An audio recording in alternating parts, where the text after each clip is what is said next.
sumabog naman sa galit ang mga Cebuano. Ang kanilang sigaw, pitayin ang mga magnanakaw. Ang detalye sa agenda report ni Mary Ann Uy.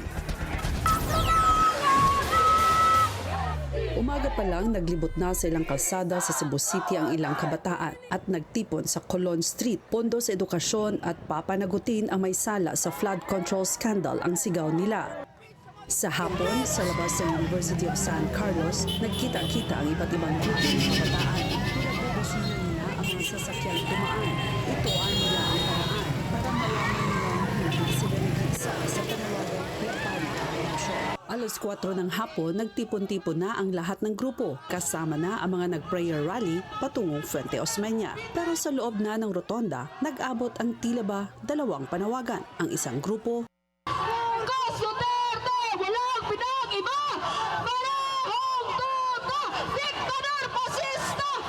ang katapat naman nila, Parehong tuta! Diktador Fascista!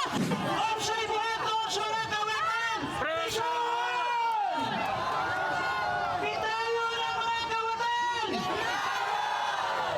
Ihambong sa sisilig sa mga kawatan! isang empleyado naman ng Cebu City Library ang tahimik na dumalo. Isa lang ang kanyang mensahe. Ang pondo na 545 billion ay maaari na magpatayo ng higit 8,000 library sa buong Pilipinas. Ang Alumni Association ng University of San Carlos kasama si Cebu Governor Pambare IV kinondena rin ang laganap na katiwalian ng gobyerno. Stand Alumni Association, join all Filipinos who refuse to accept this rotten system.